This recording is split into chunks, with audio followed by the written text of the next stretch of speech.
Hello.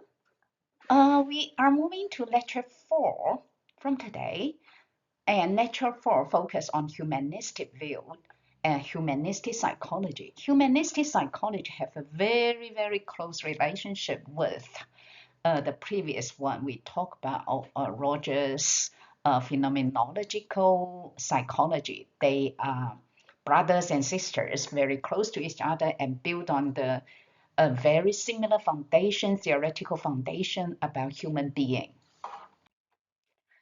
And in this lecture, we will talk about human potential movements and positive psychology movements. These are two movements that related to phenomenological theory as well as humanistic theory. And the human potential movement is also called third force in psychology, as I mentioned in lecture 3, because people are sick of focusing on human beings' dark sides. And so people started to think about looking into human potential and providing an alternative, to psychoanalysis. That's in the 1960s. And Rogers wasn't alone in emphasizing self-actualization. In Rogers' theory, we talk about self-actualization, but Rogers did not provide very detailed how people move from the biological needs to self-actualization.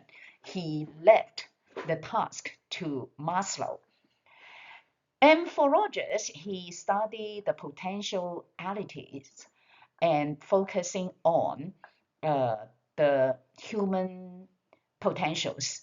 And with Murphy in 1958 published papers about human potentials.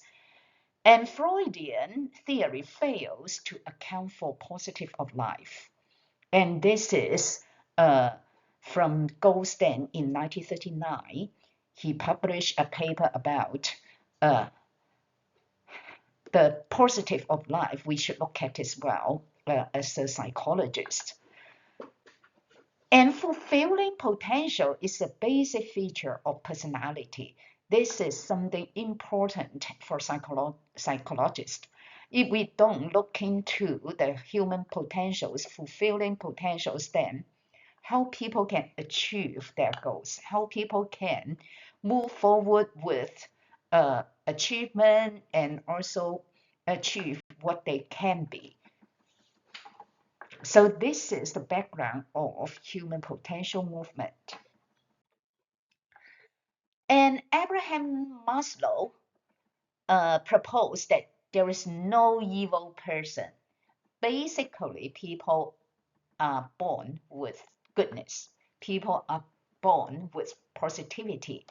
Everyone possesses a propensity for growth. And from his perspective, the psychologists or researchers developed the term post-traumatic growth. Even after trauma, people can grow as well. And related concepts, for example, resilience, self-efficacy. And so Maslow believed that people can achieve if they are free to express and be themselves. And from this point of view, Maslow moving forward to explore human potentials and also self-actualization. Maslow's contribution include distinguishing between biological and psychological needs. For example, for Maslow, biological needs including hunger, sleep, thirst, and the need for fresh air, oxygen, and the need for water, and the need for food and shelter as well. And psychological needs, including self-esteem, sense of belonging, sense of community, affection, and affiliation with the group, social affiliation, and these are all the psychological needs in Maslow's theory. He also contributed to intense study of self-actualizing individuals. And psychologists often study normal or breakdown in normal functioning, but not the other end of the continuing spectrum.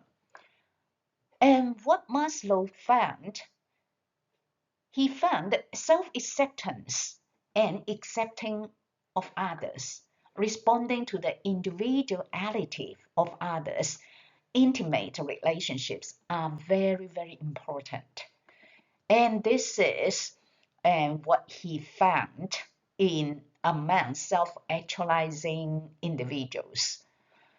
And from here, I would like to expand a little bit more about acceptance in mindfulness. For example, in mindfulness, and we may know that we talk about acceptance. And when I deliver mindfulness intervention for victims of domestic violence, and the participants ask me, when we talk about acceptance in mindfulness, doesn't mean I should accept what happened to me and accept that domestic violence happened to me. And I told them, no, this is not what we mean, acceptance. And the acceptance in mindfulness intervention, in mindfulness practice, is the acceptance of the emotion related to the experience. For example, for domestic violence, they often have negativities and negative emotions because of their experience. For example, a participant, when she came into the group, I could see the nervous anxiety in her face. And also from the sharing process, I can see her self-talk in a very negative way. For example, after 10 minutes meditation, many participants shared that they feel calm, they feel peaceful. But these ladies shared that, no, I did not feel that at all. Is it because I'm stupid? Is it because I am not as smart as others, can feel the calmness, can feel the peace after the meditation? And I told her, no, no, no. Everyone's feeling, everyone's emotions different. We don't need to compare ourselves with others. We accept how we feel at the present moment. So this is the acceptance in mindfulness. It's not about accepting what happened to you, but accept the emotions, the feelings, the body sensation related to the experience. And I think as a psychologist, a student, we are quite familiar with this hierarchy of needs. This is Maslow's biggest contribution, and have the pyramid and the physiological needs at the bottom. We need sleep, we need food, we need breathing, we need water, and also fresh air, and all these are the biological needs. And based on the achievement of biological needs, people often develop the second level of needs. That's safety. For example, we need a shelter. We need employment so that we can earn money to support ourselves and our money. We need the resources. We need the resources for our families, resources for health, and these are the safety needs. And after we achieve the safety needs, maybe not all of them, part of them, and very often we move to the third level, love and belongings. For example, we need relationships, we need love and to be loved. We need family, we need intimacy, and this is the love and belongings. And from now on, I would like to ask a question. Do we need to fulfill all of the needs at the lower level so that we can move forward? Or after we have fulfill some of the needs at the lower level, we can still move forward? And the answer should be the second one, that we need, for example, we need breathing. If we can't breathe, and we can't breathe, and we can't survive, we are going to die, then how can we move to the safety level? And we need water to drink. If we don't have sufficient water, then how can we move forward to seek the fulfillment of safety? So we need that. We need the basic psychological, basic physical, biological needs to be achieved. And also we need food, but sometimes uh, we people demand for food is different, and we need the shelter. And some people live in a beautiful house, some people just live in a simple house. So there's different level. It doesn't mean we need to wait until we have a beautiful house, then we move to love, the level of love and belongings. And another level is self-esteem. For example, self-esteem, self-confidence, self-efficacy, achievement, respect of others, respect by others as well. So this is the self-esteem. And the highest level is self-actualization. For example, creativity, and also problem solving, uh, acceptance, acceptance of facts, and these are the self-actualization. Of course, we know that self-actualization is the highest level of human beings' needs. And I would like to ask another question. Can everyone achieve self-actualization? Can everyone achieve self-actualization? Or we can only achieve self-actualization like Maslow. If we became Maslow, then we can claim we achieve self-actualization.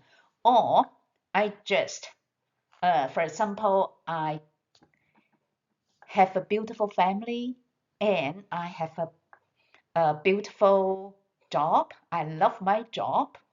And this kind of small things can be self-actualization as well.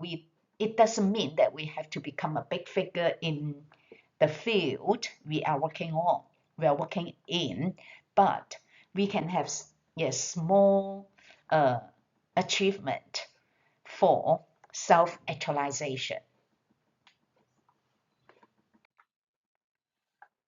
And inspired by Maslow's focus on positivity of human nature, and the positive psychology movement is based on Maslow's suggestion, Maslow's idea of positivity.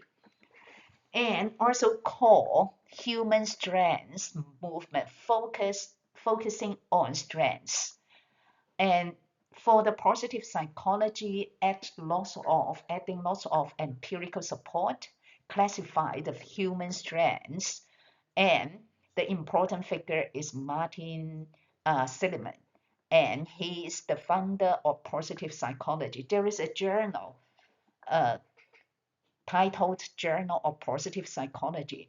So positive psychology developed lots of empirical research, empirical studies to provide empirical support. And for positive psychology, focus on character strengths and virtues. For example, what are the criteria for defining strengths? Enduring and beneficial in multiple life domains. For example, creativity is strength, being good at poker is not. So you can see that positivity in our life. And good at poker may be creative, but it's not a strength, but creativity itself is a strength. And also, both parents and society at large work to foster in children and celebrate it once fostered. For example, in parenting and nurturing children and foster uh, children to develop their potential is important. That's a key point for positive psychology. And also valued in all cultures. All cultures are equal. All cultures should be valued, no matter what culture it is. All cultures should value. So multiculturalism is also developed based on positive psychology as well. And these are the 6 domains for positive psychology. And one is wisdom, including creativity, love of learning, perspectives, curiosity, and judgment. And the other one is courage, including bravery, honesty, uh, zest. And these are the courage domain. And humanity love domain, including love, kindness, social intelligence, and also including, for example, emotional regulation, and it's part of social intelligence. And justice. And this domain includes teamwork, leadership, fairness, and achieving justice at this domain, and we need teamwork, working with others, being a good team player, and demonstrate the leadership for the team, and at the same time be fair for all team members, for be fair for everyone. And temperance, including humanity, self-regulation, forgiveness, and these are in the temperance domain.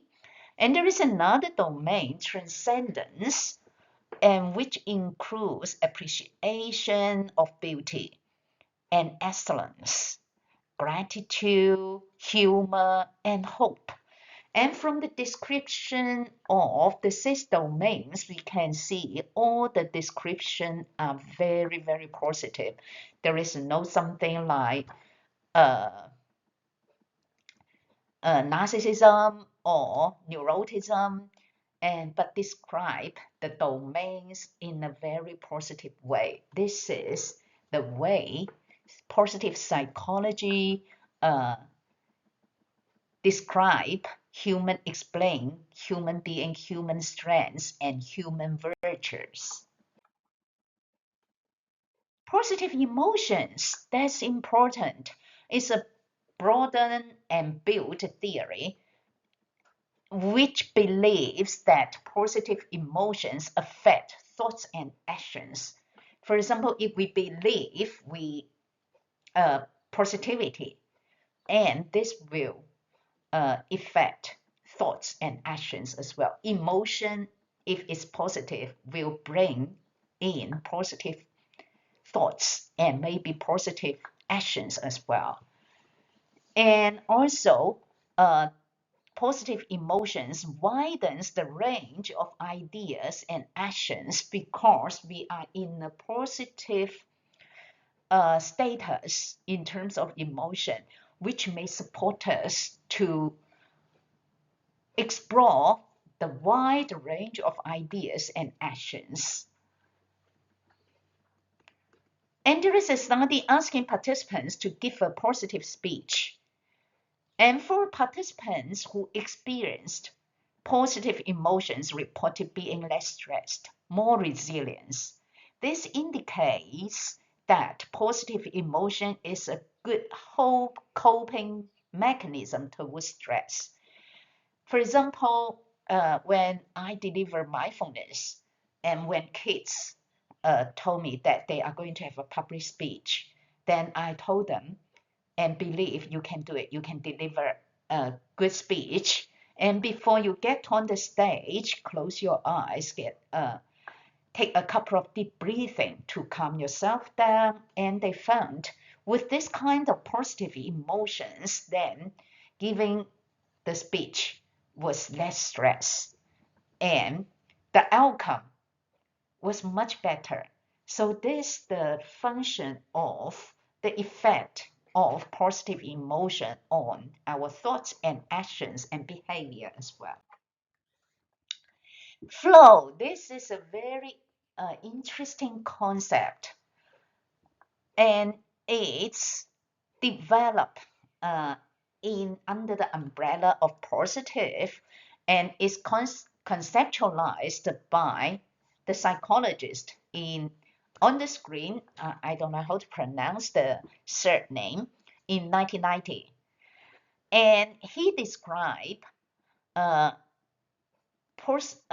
flow is a positive state of consciousness where there is a match between personal skills and environmental challenge, high levels of focused attention. And when you are in the flow condition, time seems to fly by. It seems even for 1 hour, it may be only you feel just like 10 minutes. Intrinsic enjoyment in the activity, temporary loss of self-consciousness, and flow often achieve or is present when we play games we like. And also, for example, in mindfulness. For example, in mindfulness, people, I have an experience for kids that I deliver uh, mindfulness intervention for high school children, high school students. And at the very beginning, they felt that it's difficult to concentrate on the body. But after several weeks, for example, in week 6, they found even though they sit there to practice sit meditation, it's a difficult meditation because uh, you are not moving your body, you are not lying down, you sit there to focus on the body. And so after practice 25 minutes, they say, oh, I feel very calm, I enjoy the process, and I enjoy the practice, and I can focus on my body much, much better. And 25 minutes just like 5 minutes. So time seems to fly by when they are in the flow condition during the meditation process, during the meditation practice. So this is the concept of flow.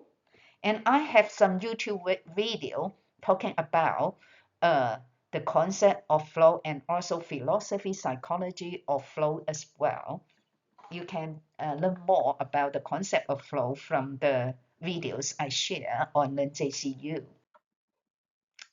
Well, thank you so much. And this is the lecture 4A, the humanistic view, and also some of the concepts in positive psychology, such as flow.